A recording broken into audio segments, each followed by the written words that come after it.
राधे राधे। तो श्री कृष्ण जी ने राधा जी से पूछा कि कोई एक ऐसी जगह बता जहां पर मैं मौजूद नहीं। राधा जी मुस्कुराई और उन्होंने कहा, मेरे नसीब में। तो क्या पा लेना ही प्रेम है? हक जता लेना ही प्रेम है? नहीं, वो तो सिर्फ समाज की रीतो रिवाज में है। लेकिन प्यार की कोई परिभाषा तो नहीं हो सकती, क्योंकि प्यार अपने में संपूर्ण है। आज मैं आपको कबीरदास जी और उनकी पत्नी की बहुत खूबसूरत कहानी सुनाना चाहती हूँ। उस कहानी को सुनने के बाद में न जाने आपके मन में एक प्रश्न तो जरूर होगा कि क्या ऐसा प्रेम मिल सकता है, इतना सुंदर, इतना सच्चा। यकीन न आए तो आज कहानी जरूर सुनिएगा, क्योंकि ये कहानी सुनने के बाद मेरी आंखें जरूर भर गई थी। तो कहानी शुरू करूं तो होता ये है कि कबीरदास जी अपने लोगों के साथ बैठे होते हैं और हर रोज कभी 100 कभी 200 कुछ ना कुछ लोगों को बुला लेते थे। सब आ जाते थे तो खाना खा के जाना, खाना खा के जाना।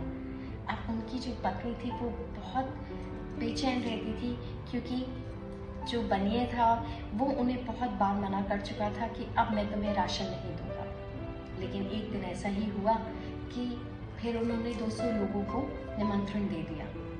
अब पति की बात कैसे टाल सकती है?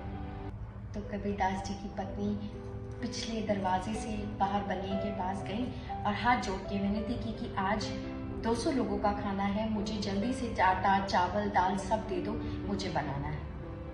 अब बनिया तो अटक गया कि नहीं, मैं तो नहीं दूंगा, पहले इतना हिसाब है और वो तुमने पूरा नहीं किया है। सब कबीरदास कबीरदास करते हैं, कबीरा कबीरा करते हैं और यहाँ पे मेरा ही नुकसान होता जा रहा है। भाई ये बात तो सही नहीं है, आज मैं कुछ नहीं दूंगा। अब कबीरदास जी की पत्नी बहुत हैरान हुई, वो हाथ जोड़कर बोलने लगी कि देखो, आज तो तुम्हें किसी तरीके से भी देना पड़ेगा, चाहे कुछ भी हो जाए, चाहे तुम कुछ भी करो, लेकिन मुझे जरूर दो। अब जो बनिया था उसकी नजर कबीरदास की पत्नी पर थी। सुंदर तो रही होंगी, अगर नहीं भी भगवान ने सुंदर बनाया होगा तो कबीरदास जी के साथ रहकर सुंदर बन गई होंगी। तो बनिए की नजर थी।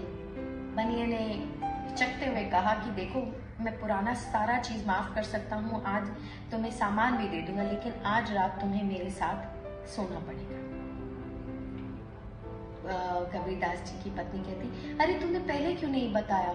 इतनी सोच विचार, इतनी मैं मुश्किलों में पड़ती, मैं करने को तैयार हूँ, लेकिन बस तुम अभी मुझे ये दे।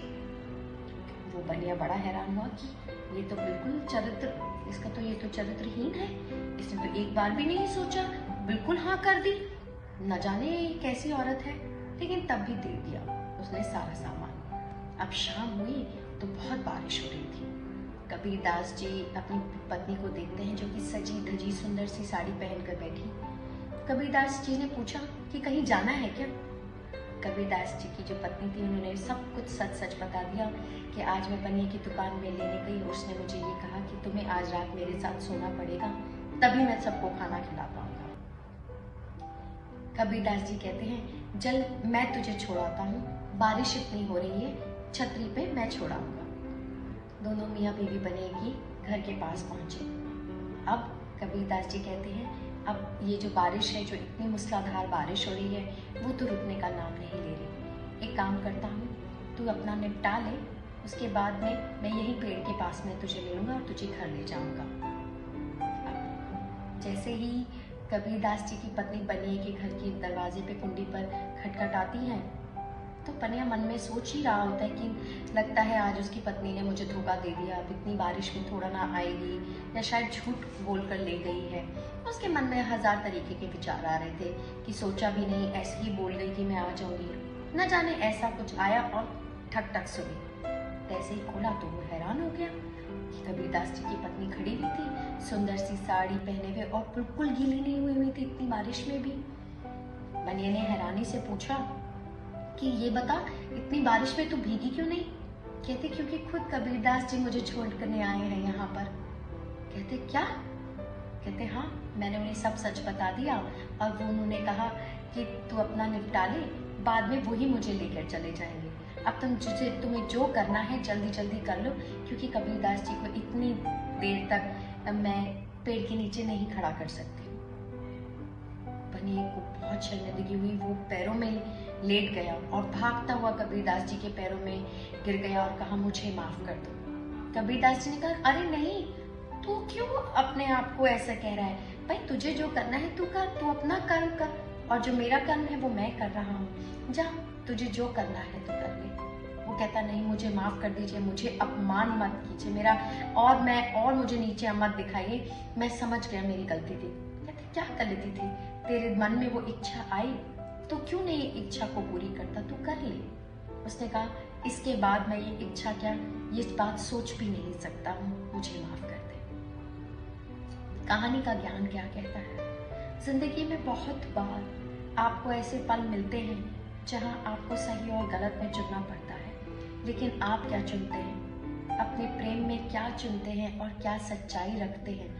इतनी सच्चाई, ऐसी सच्चाई कि ऐसी परिस्थिति में भी दोनों मियाँ बीवी साथ में रहे, और देखो वो बनिया कुछ नहीं कर पाया, वो पैरों में गिर गया, क्षमा मांगने लगा। मतलब प्रेम में एक अलग अलग अलग शक्ति है।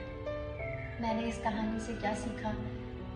ये एक एहसास था जो मैंने सीखा कि जो प्रेम है वो प्रेम अलौकिक है।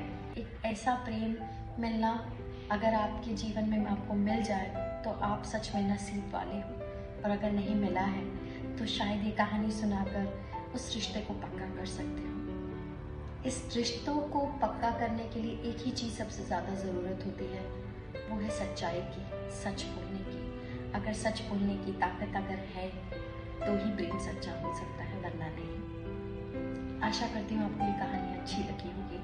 अच्छी लगे तो मुझे ज़रूर बताएं। धन्यवाद। जय हिंद।